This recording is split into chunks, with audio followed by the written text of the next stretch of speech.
Oh wow, like no one's really doing this. Like, look, we're giving you free goals. And that's where it got like really sexy. Took my retirement savings and started to build StatsBomb. StatsBomb itself has had a pretty big influence from the start. It's a gamble. Manager recruitment is horribly backwards. Guys that are considered to be a problem, they don't generally change much. Experience is vastly overrated. If you could only have a player who's got one attribute, what would be the priority for you?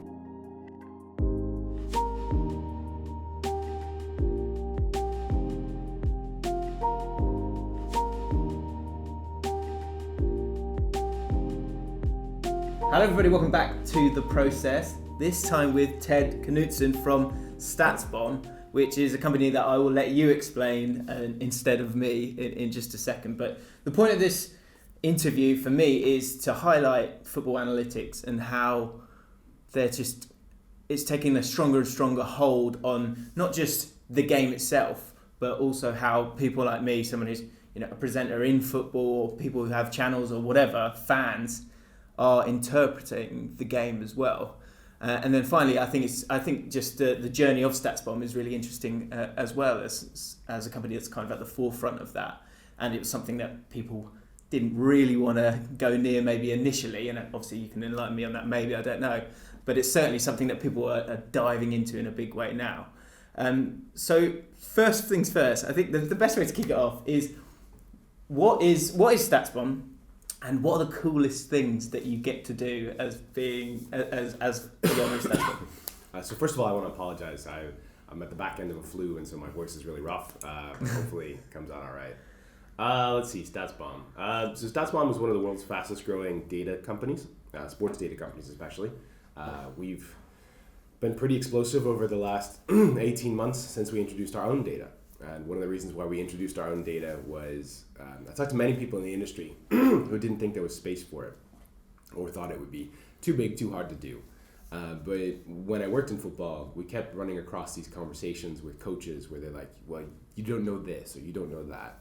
And in some cases, you're like, well, you're just being grumpy about things. Do you mean sort of like an element of snobbery? Less so about that. Like they're making legitimate points about what you might not be able to tell from a data perspective. I think that like you can't just brush that aside.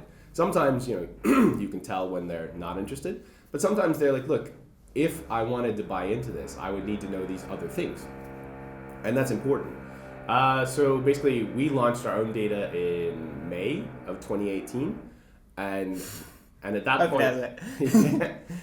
point, the takeoff has been pretty successful so far, but like it's a huge market. Across football, there's like 900 professional clubs that pay their players, and in England, even down through League Two, like there's some interest in this type of stuff. We got a contact from 2 different non-league clubs last week, so it's certainly happening now. When I first came out back in like 2016, I was kind of looking for my next job. And so what's a bit of a background on your sort of route to all of this? Have you always been interested in statistics or sports statistics? How would you describe yourself as a sports fan?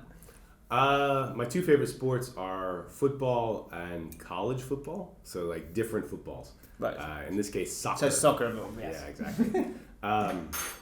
And I did professional gambling in the United States from like 2005 to early 2007. Then the laws changed, and that wasn't really possible anymore.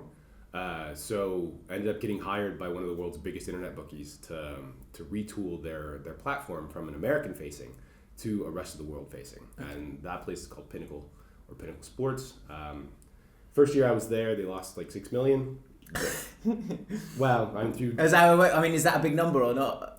For them, it probably wasn't that big a deal. For us, it was like catastrophic. Right. And but basically, it was because of the financial crisis. They had a lot of bad debts that accumulated from people. And then by the time that I left, they were profitable to the tune of like 80 to 100 million. Wow. So that was 8 years later, and I built the live department there. I rebuilt the tennis department. I built the soccer department, or basically built it from very little. Into something that was basically the profit driver between that and live and the whole company. At a certain point, my wife, I think, got tired of me working every weekend, especially when we had 2 small children. Right. And I realized that while that was okay while they weren't in full-time school, I kind of needed to transition to something a little more normal so I could see my kids. So basically at the midpoint of 2014, had lunch with a guy named Matthew Benham and another guy named Ricardo Larendart, and Ricky kind of like drugged me in and was like, hey, we have some mutual friends, tell me more about what you want to do with data and recruiting football players. Right. And Matthew Benham happens to be the owner of Brentford and also the owner of Midtjylland, two-time Danish champions now. Mm-hmm. And so went to work for them for a couple of years and really enjoyed that process. And we weren't perfect. We learned a lot. Like, you're going to make mistakes in any sort of new thing. But it was nice to like kind of have like just, it's almost like fresh snow. Like the first time the snow comes down, you're like, oh wow, like no one's really doing this. Yeah. And did you get that, not freedom, but the kind of trust to, because Matthew Benham, for people who don't know much about Matthew Benham and Brentford's kind of model, there is a strong understanding of the worth of data and using it the right way.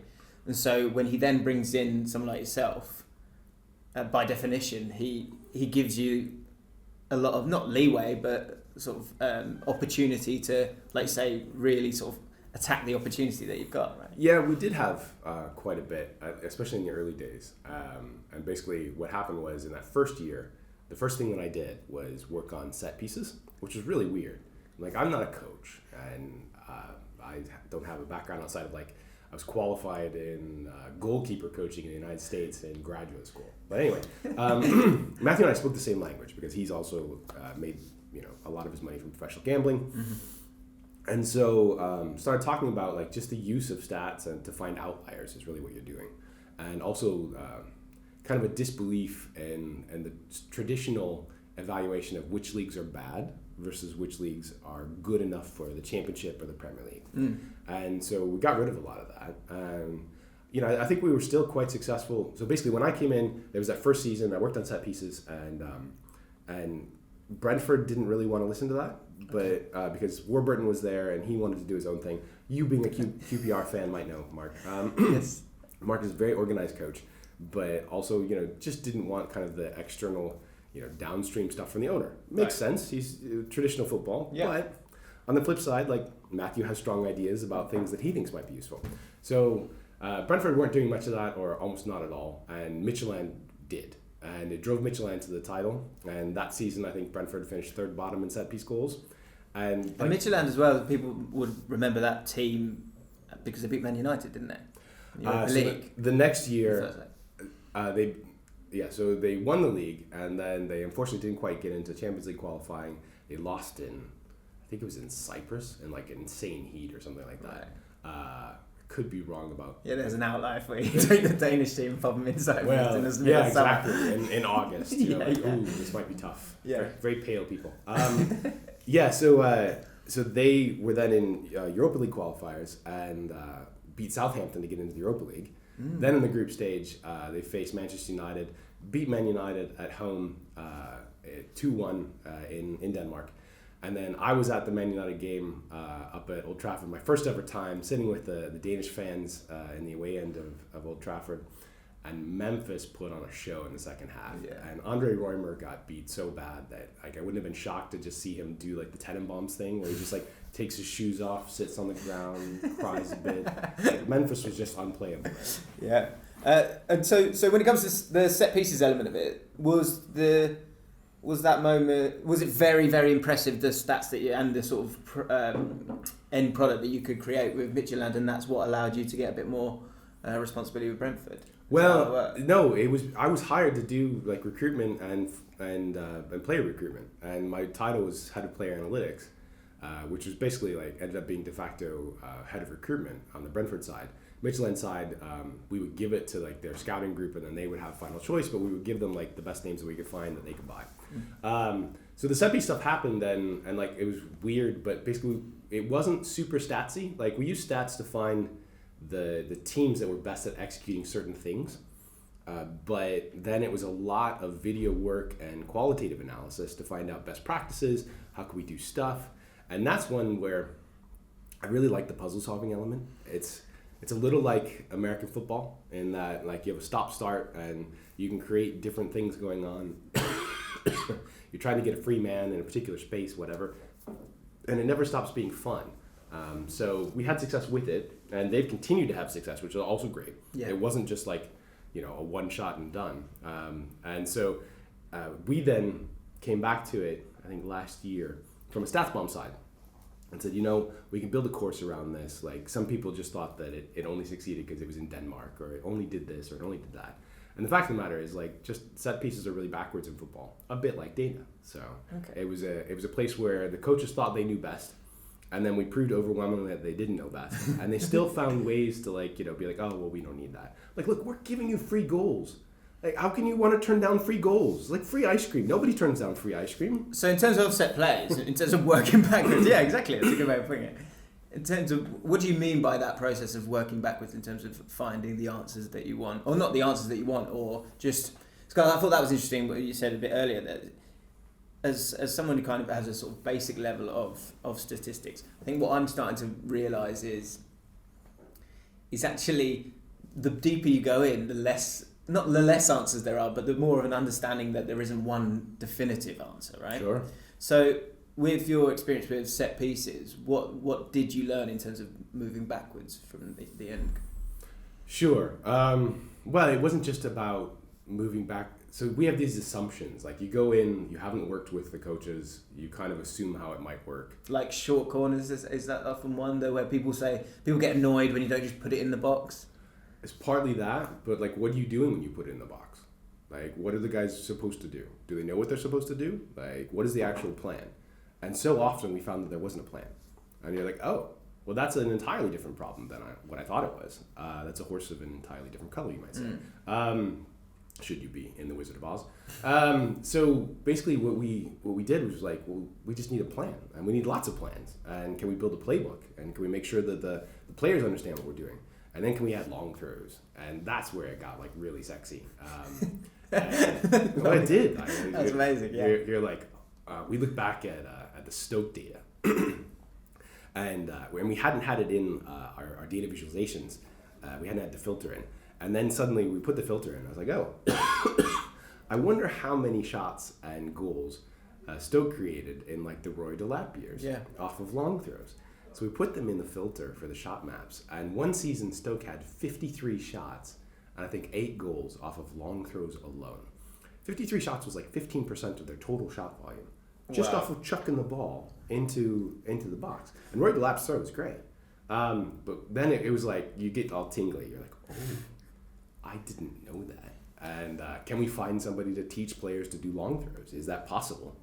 And the world record holder in the long throw was a Dane named Thomas Gronemark, who has subsequently been hired by Liverpool to also teach throw-ins. So yeah, it's been a fun thing. Like we've done some things really well and done some things less well, but they haven't they weren't that painful for the most part. So anyways, like football was lovely. And then 2016 there was some reshuffling, and basically I came out and was looking at my next job and thinking that we were pretty successful and people were like paying attention and whatever. And I looked around England and it was like crickets. I was like, well, that was one question that I did have written down. Is have you noticed? It sounds like you might have, that English football or British football, there is a stronger resistance to this world than elsewhere? Because you say no. Okay, it's just because I want to. Because when I listen to podcasts about the NBA or basically American sports, there feels like there's so much data within it, just in terms of taking in the game or match. Sure, but that's like 2005, 2006 when they started, right. And baseball was like the beginning of the 2000s, and I've been lucky enough to talk to Billy Beane a couple times, and Billy Beane, I think last year was like, Teddy, like the stuff that happened, like the dinosaurs are all gone. And eventually, basically, we had all this resistance back in the early days, but like none of those guys work in baseball anymore. They all got cycled out, and they all like stopped getting hired unless they got on board. And so it's a time process. And what we found in England was actually, so I came out in 2016 looking for my next job, and there wasn't one. I could have taken like a technical scouting role at a championship club, but like to be honest with you, I get so frustrated by something like that because like I know that we can do a lot more. Yeah. And I would rub people the wrong way constantly because I'd want to do more, and so it would have been a bad choice. So basically took my retirement savings and started to build StatsBomb, and realizing that even if the market wasn't ready quite now, I thought that most of the world would need the tools that we built inside of Brentford and Midtjylland to be able to do recruitment, to be able to do analysis stuff. We might be able to do some consulting work. And then eventually we realized that we could just build better data. And so that's kind of how that whole process happened. I came out and England wasn't ready. But then within the next 2 years, England really was ready. And we're seeing different languages and different countries struggle a little bit to wrap their heads around this. But it's mostly just because they haven't been talked to in their own language. But you were saying there that it's a time thing. And so, with baseball, it was evolved. It was implemented a lot sooner, and so by that 2016, everyone's in it.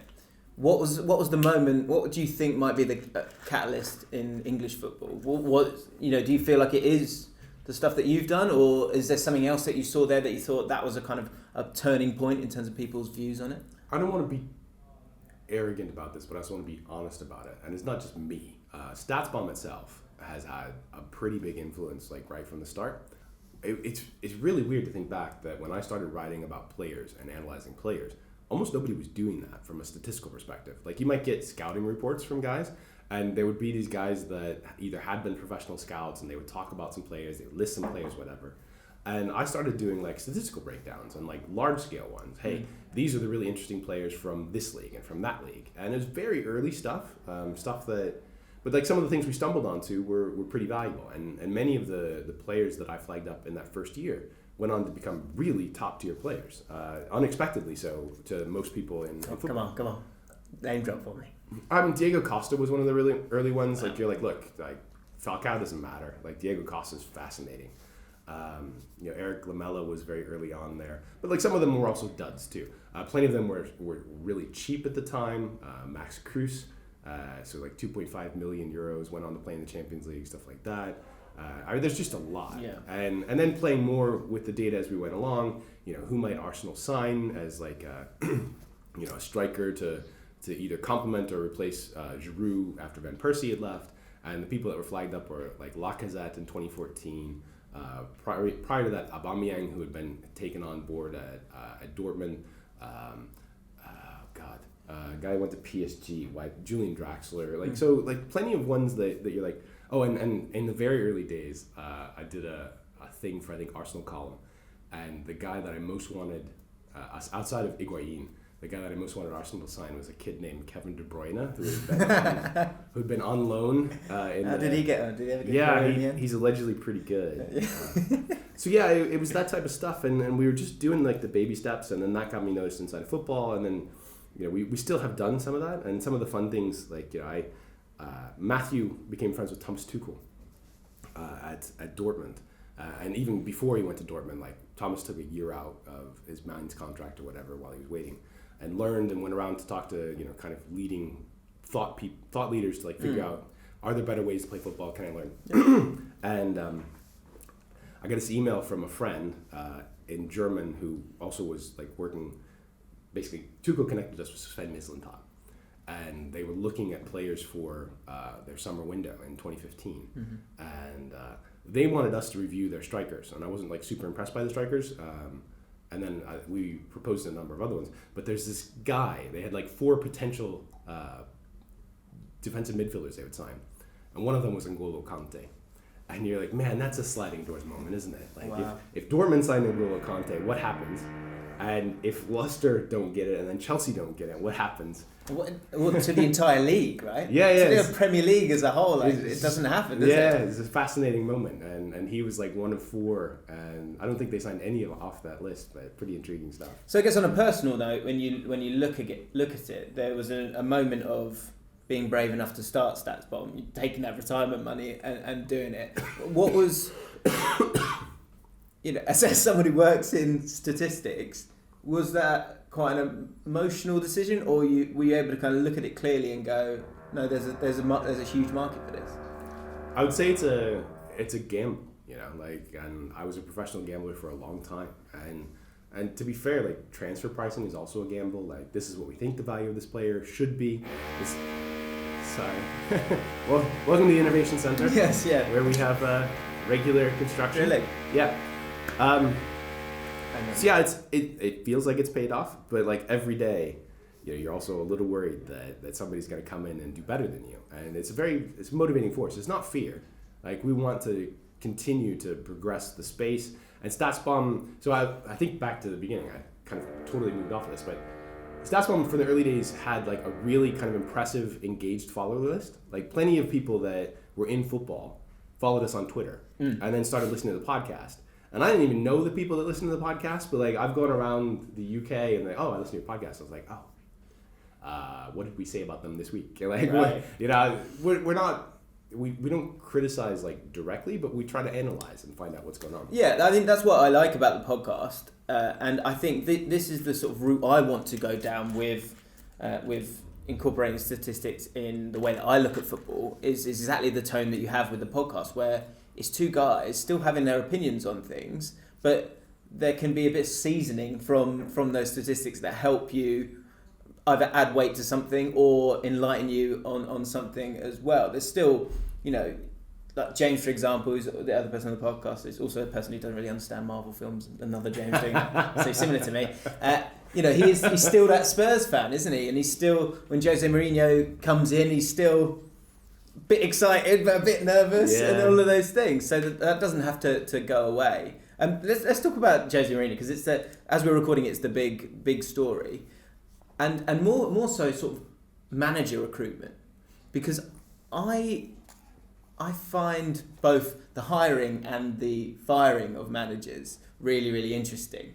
And I know from listening to a different podcast, I think it was a TIFO podcast with one of your employees, he was talking about how that's part of the work that you guys do in terms of pairing up managers or possible managers, and I think it's a really exciting one for people to want to try and call out that manager to see if they're going to go and do the business. But doing the business in itself, there's all these sort of there's all these ideas of Pochettino. Oh, did he fail then, or did he not fail? And I found it really interesting what he was talking about with regards to how you match up managers to a club. Yeah, so that's one thing that we did inside of the football clubs and then kind of adapted and took out of the football clubs as a consulting project, which is basically manager recruitment is horribly backwards. Like often it's asking around the club, who do you know that's interesting, or asking like some agents that who could we get that might be good. And also people look for a style instead of success. Well, that's just it. Like, did success come from the budget that this guy had versus the rest of the league? Are we attributing him to recruiting players that he had nothing to do with? Are they playing a style of play that we want to play, or that is unsuited to our current squad, which I think is actually something that's very tricky. So like summertime stuff, like usually, so say somebody is probably going to change their manager at the end of the year. They come to us in like January, February. And wow, they're like, so early on. Brutal. Lot of NDAs. People don't think that, do they? People think, right, okay, it's after the last game and then he's gone. But these are decisions that, understandably businesses think about, very early. They are, but also there's uncertainty, right? So like, say you're January and you're in the middle of a bad run, but you like your coach. But like, if we can't get out of that bad run for whatever reason, we're going to have to replace this guy at some point. And so it's just like due diligence ahead of time for a replacement that you might need to make a few months in the future.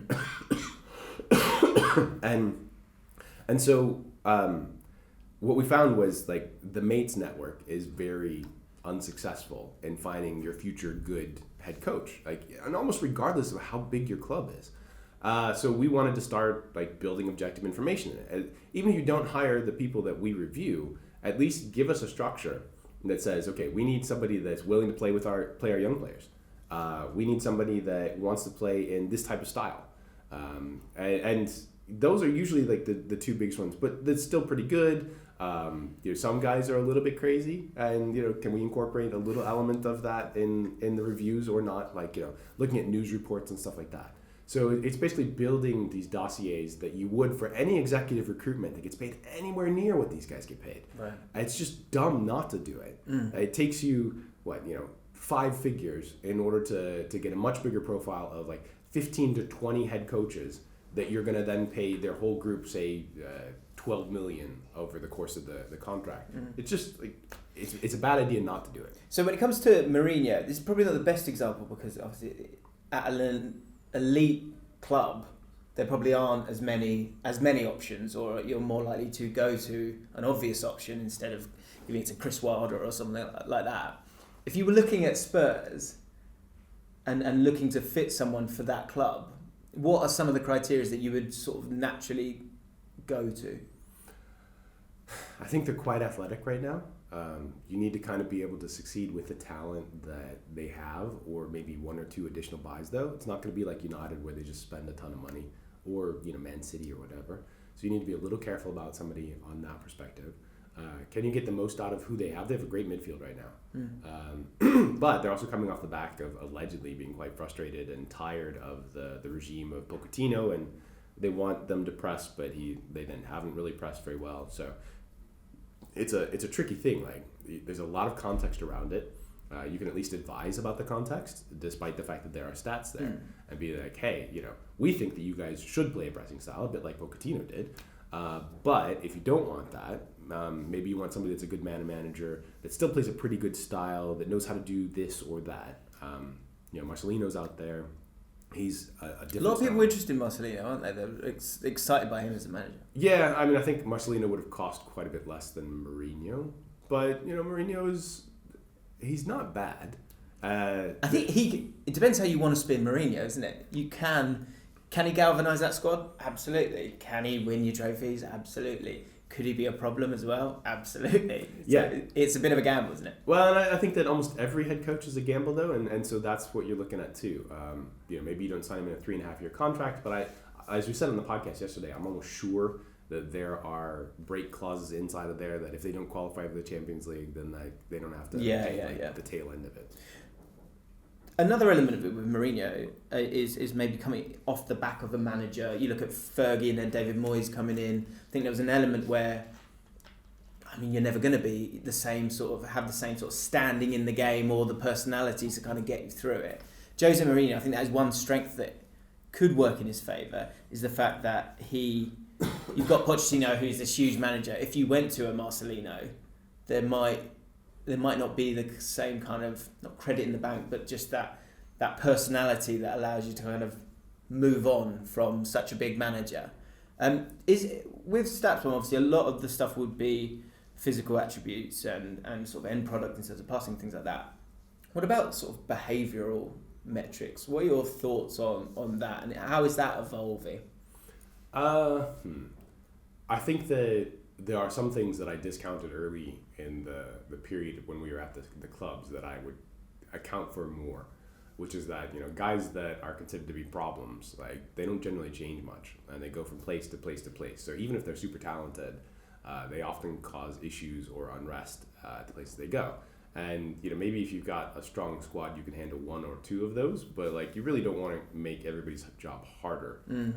So we definitely take that into account. But also there's so much snake oil out there about psychological stuff, and there's also a lot of conventional wisdom that you have to have this, that we've certainly proven to be wrong through the years. So here's a good example. That Ajax team was really very young, right? They had a few older players, but very young. And people are like, we need experience. Well, many of those players had played 3 league campaigns at that point. Right. So they have experience, and they're just young. So some of them are leaders, outright leaders, But yes, they finished in the semifinals of the Champions League, somewhat unexpectedly. And how do you account for those players? Experience is vastly overrated. You think? Absolutely. So because age in particular as experience is right. vastly Yes, yeah, I understand. Because bad habits are bad habits, and if you've got them at 21 or got them at 30, it's the same. It's the same kind of thing. Sure, but not only that, I need players that have experience in the Premier League or in the Champion in England.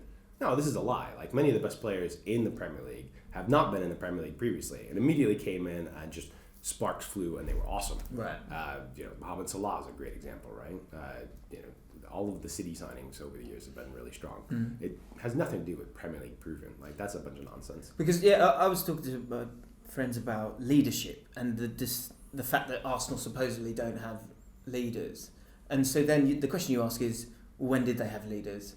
And the players that they go to, I agree. I think you can say Patrick Vieira is a leader. You can say Tony Adams is a leader, but they're also leaders in winning teams. So there are, because I think something I've heard a lot is how do you measure heart or something like that. You can say, for example, in the Liverpool team, you can measure that.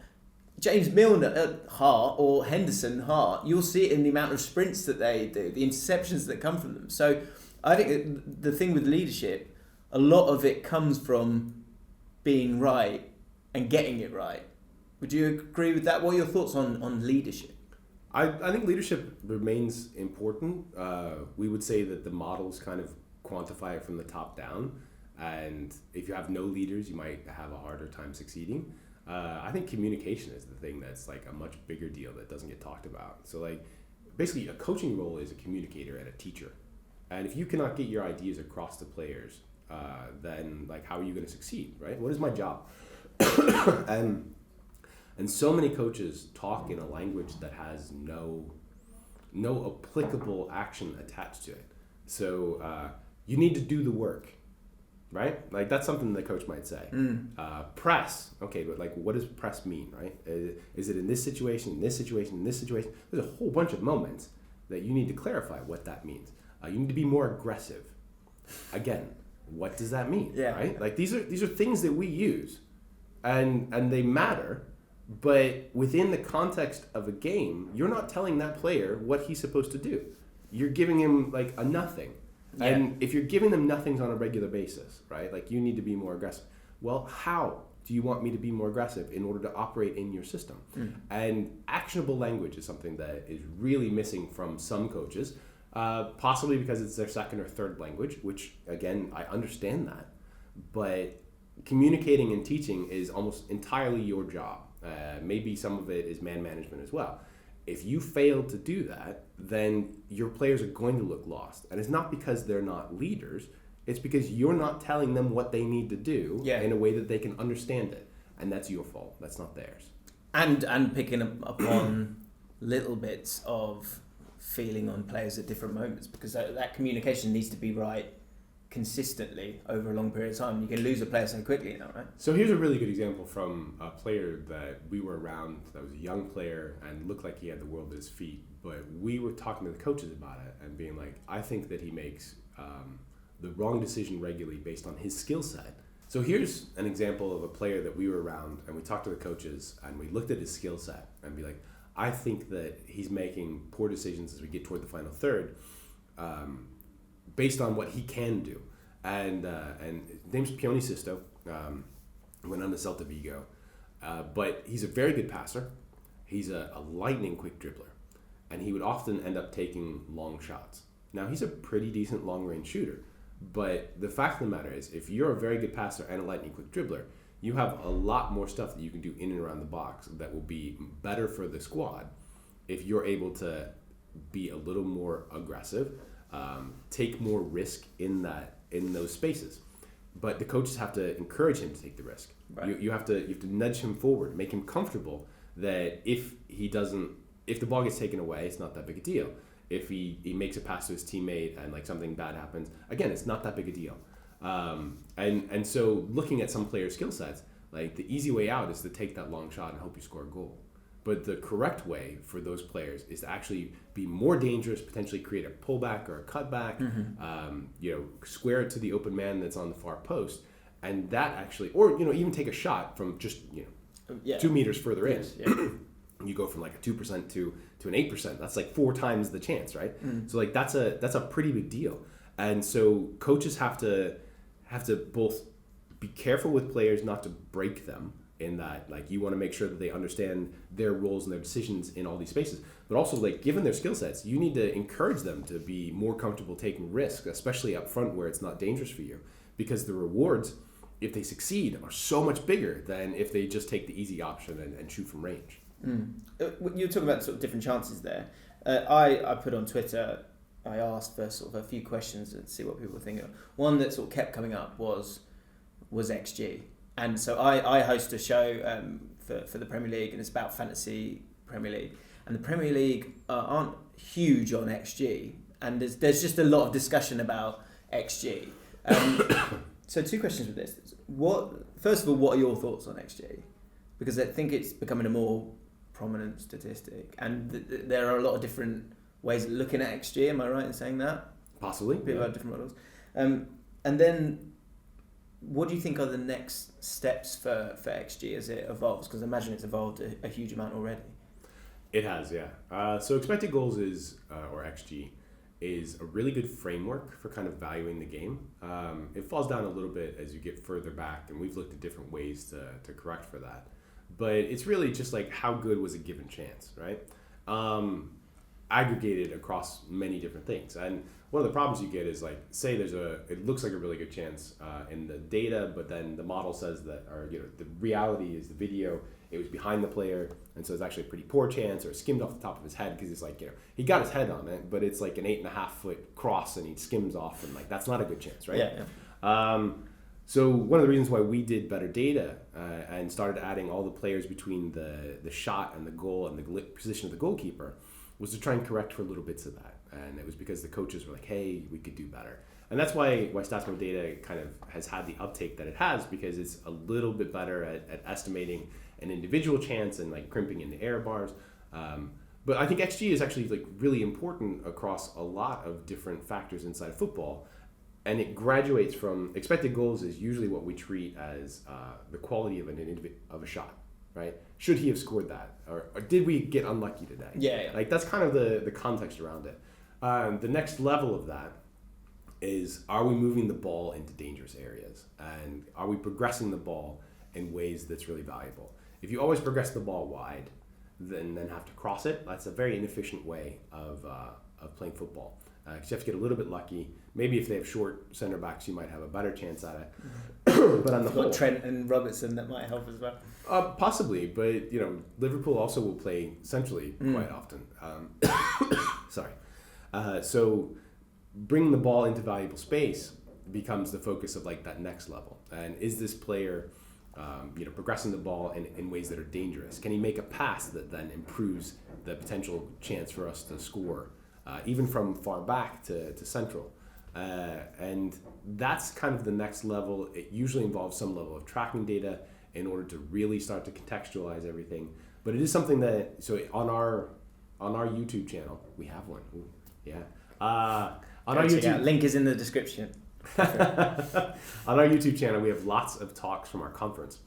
And our conference had a lot of discussion about this type of modeling and the next levels, and Javier Fernandez does it for Barcelona, but there are plenty of other places that are doing it too. And I think Liverpool call theirs possession value added or whatever. Ian Graham talked about that last week at the Barcelona conference. So anyway, that's kind of the levels. XG is pretty useful. For an individual chance, it's not as useful. And then possession value is kind of the next level, that you need more data, you need better data, but it more accurately represents the game at kind of all spots. Right. Because the other thing with XG is a friend of mine, it's a guy called Chris Pajak, who has a Liverpool channel, loves his statistics as well. What he messaged me this morning asking about that extra element of who that chance is against as well. Messi is obviously playing one. Is the XG of a chance for the whole team? Does that change dependent on who's having that chance as well? But I guess there's a broader question there then of where do you stop? I think the broader question I actually want to get to is, okay, there's data, there's stats, and that's great, but the difference between data and information are two different things. So do you have a general kind of rule or process in terms of where to stop, in terms of adding different elements to it for a formula? Well, we're always conscious of sample size, and finishing ability takes quite a bit of sample. Goalkeeper ability takes an even larger sample, because goalkeepers don't really control anything. They're told how to distribute based on their coach and what they want. Their teammates defending is kind of what controls the shot that comes against them. and a lot of the things that they deal with are reaction saves and stuff like that. So it's very difficult. The skill element on the vast majority of shots is probably overrated, especially if you control by position. So it's possible that defenders are far worse shooters than forwards. That makes sense. That's a selection bias, etc. But you have to be careful that when you do that, like you've just got a big enough sample. So for an individual shooter, it takes something like 150 shots in order to figure out like are they pretty good or not at moving the needle on chance quality. I will say that Messi is the most insane finisher that we've basically ever seen. Once he gets inside the box area, he just scores everything, and it's crazy. And also outside the box, far ahead, is it? From direct free kicks, also the same way. The only guy that I can remember that was even remotely kind of on the same path was Lucas Podolski, and Podolski hit it so hard. Right. That like changed reaction times for goalkeepers, and he was probably like a crazy good finisher as well. There are other players out there that are good, like Aguero's good. Lacazette in particular looks like quite a good finisher. And you get enough sample, you can have a little belief there. I will tell you, like the goalkeeper side of it is very tricky. What happens when they have an injury? So Neuer, we think, was actually really quite good at saving stuff, reaction saves for a long time, and then he had a pretty bad injury, and for like the past 2 seasons before this, was actually bad, very bad in saving stuff. And part of it was probably just that like his body wasn't able to do the same things that he did before, but he played like that because like it's very difficult to change how you play. So like that's like more stuff. Like there's always complicating factors. That yes, of course. Well, another one is, tell me if I'm getting this wrong, game state. So the situation within the game, right? So, and the thing that interests me is pressure, and so be it England, for example, smashing it in the qualifiers, beating every team, beating them easily, playing a similar level team in a World Cup and then struggling. What are your thoughts on that element of pressure and how that affects different people? Does that make... Yeah, what are your thoughts on that? So we have pressures as an event, and pressure is closing down another player with the ball and forcing them to make a decision. So different pressure that you mean here. So yeah, mental pressure. I think mental pressure is like you don't want to get rid of it. You want players to feel comfortable. But again, like as a media narrative, it's often overrated. Do you see differences between, say, a regular season and then the playoffs or something like that? A little bit, but most of the problems comes with like the scheme, right? So are you playing a different style than you played in the playoffs? Are you more risk averse? Like that's not necessarily down to pressure on the players. That's pressure on the coach, and he's making changes, or she's potentially making changes. I guess there's your metric, isn't it? It's, if you're not taking the chances, then that's going to lead to your pass completion being either not as good, or you're playing less passes, or it's not going to fit, and that's how it's going to change it. You're playing safer, and you can get that out of the data. You're like, okay, this is what they did like during qualifying, and then this is now what they did during the World Cup. They played it super safe, and they wanted to just create off of set pieces. So I think that might actually be more of a coaching element and less of a player element. Which I think, again, I keep coming back to. I like the fact that these are all parts of it, but it can still come back to communication. It can still come back to that player's sort of ability to sort of be fine under pressure. I was listening to a podcast and it was talking about if you ever think players will be comfortable allowing their real-time stats to be sort of shown to the world. And there were two views on it. There was one that it's too sort of private a thing that can cost you your job, and another one is, well, it can be the thing that could get you a job. So it's interesting. Yeah, there's the GDPR thing, which is if you're looking at wearables, then they actually own that data, and you have to get a waiver off of it. But if you're just looking at the data of what they do on the broadcast, like that's different, because like it's like watching a BBC program and saying, okay, this person was in this scene. Like once it's broadcast, then anybody can do like their own sort of data collection, and it's just out there. And players will start to learn what they think matters and what doesn't, and you want to guide them to like the right set of choices so that they're not spoofing the metrics or things like that. But if your framework is theoretically robust, like, and it's just about how do we play the best style of football, then it should all boil down to, if we coach players to play better football and make better decisions in these situations, it'll all come out in the wash at the end. On a personal note, Don't worry, it's not too bad. Information analytics, living your life in that world. How has that affected your choices? How do you use anything that you've kind of gathered from your sort of working life, the process of your working life in terms of stats and finding outliers or finding information? Do you take that into your day-to-day life in any way? Yeah, I think the whole concept of distributions is like, if I make this choice, what are the 25th percentile, the 50th percentile, 75th percentile like outcomes?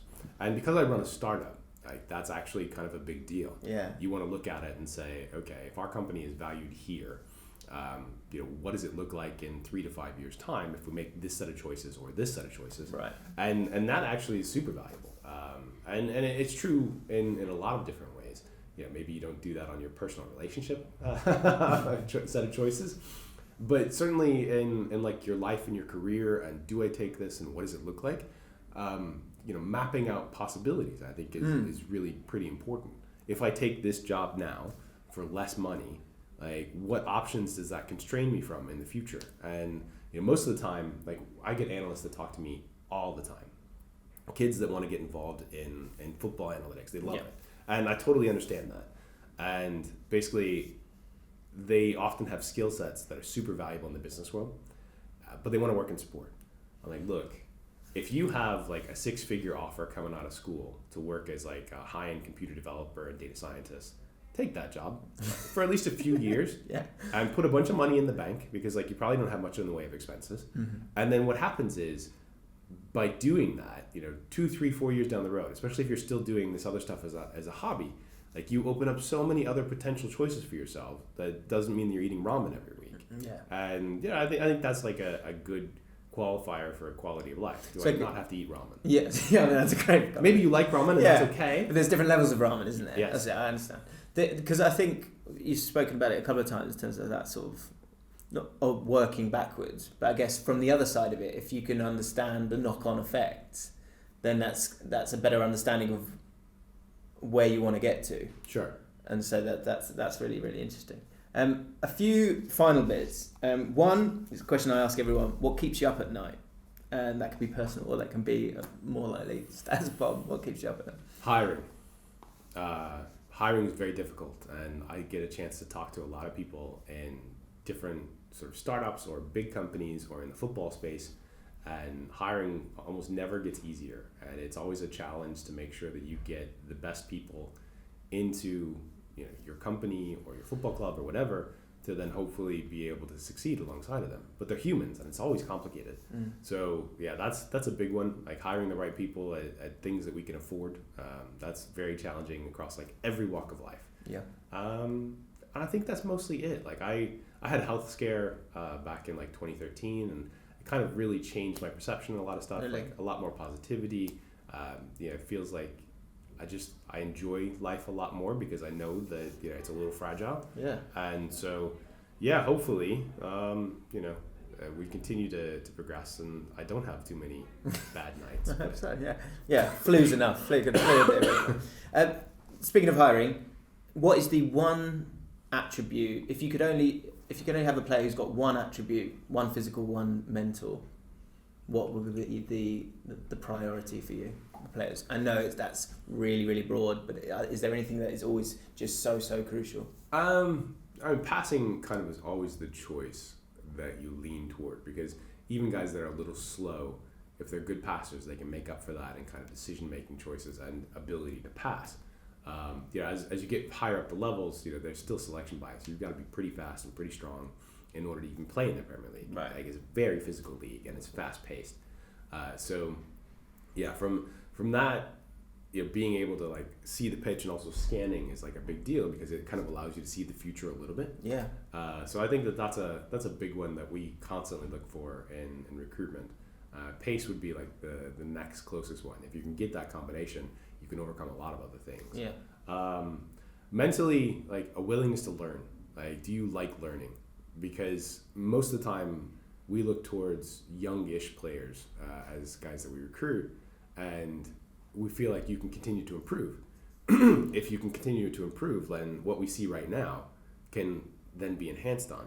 But if you don't like learning, if you just think that like this is the way that I want to play the game now, then that really cuts down your potential. And that's true for like employees. It's true for footballers. Like it's all around. So a bit of myth busting. If there's one myth you could just tell everyone and have them armoured and ready to go when some guy on Twitter or some guy or girl on Twitter says this thing and it's utter nonsense and we can end it right now, what is the myth that you would love to bust? So the funny thing is I don't see this as much.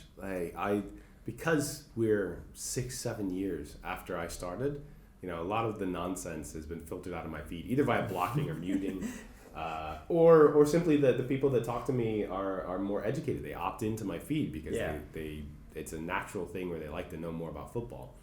I think there's one account out there, and probably a lot of them name this, but like goals are overrated.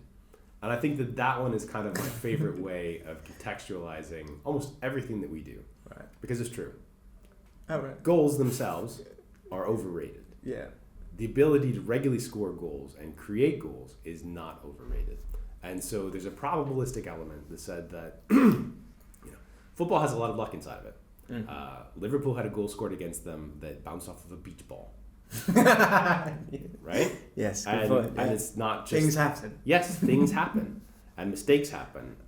But the ability to put yourself in situations where you can regularly win games because you're scoring a lot and not allowing your opponent very many chances, like that is repeatable success. And so the goals themselves at like an individual rate or even through a season, guys can have like 60-70% above their XG across like an 18-19 game sample. That's a half season, right? You do that over the full season and they all come back to earth for the most part, except Messi. And so like the question is, have we found another Messi, or is this going to revert to the mean because like all these goals say that he should have scored half as many? Right. And that's kind of a big thing, like being able to drill down a little bit further about what the process of the goal scoring in the games is what this is about. And it's been pretty successful since 2013. Okay. The next big metric, what is the next one that everyone will be looking at and living by? I think that the possession value added stuff is probably the biggest one, but there's an open question of does anybody care about it at the fan level? And I don't think that it necessarily translates to fans. It's something that you care a lot about if you're inside of football and have to make decisions based off of this. From a tactical, opponent scouting. That specific stat or stats in general? Well, it gets deeper and deeper, right? Like there become all these acronyms that get tossed about. I think expected goals is probably as far as fans need to go to feel like some comfort that I understand what happened or not. Yeah, exactly. And it fits the way that we talk about the game. Possession value added, I think that it matters for people who are professionally involved in this, right. But I don't see it as something that's going to break across the mainstream and be like really sexy, unless suddenly it's included in like the Premier League's fantasy, in which case, then maybe everybody gets involved. But okay. And final one, crucial one, with all the stats, all the knowledge that you have, who's going to win the league? At this point, I'm pretty sure it's Liverpool. Okay. But that's still like, maybe an 80-20, I think. Okay. That's as strong as that. There's still a lot of games left, right? Of course. So there's like 26 games left-ish. And, City are good. Liverpool could have some injuries. Like, all these things are baked into it. Leicester probably not going to win the league. But Chelsea, like, surprisingly good this year. Yeah, annoyingly, if I'm honest. Yeah, I didn't expect that either. I'm going to lose a bet on it. Yes, yeah. Partly because Arsenal didn't get better, and Chelsea have been playing good football. So yeah, it's a strong lean toward Liverpool, but City they're facing a team that have set points records in the last 2 seasons for the first and second best team ever in the Premier League. And so you look at that and you're like, this amount of lead with this amount of games left and how good City can be, we could still be catchable. So yeah, that's. And finally, sorry, I have got to ask you this. Okay. Final one, promise. We've seen sort of the evolution of football and how it's kind of changed. Obviously, the different things that come in and that makes a big difference, back pass rule, things like that. In the last few years, pressing's been a big thing.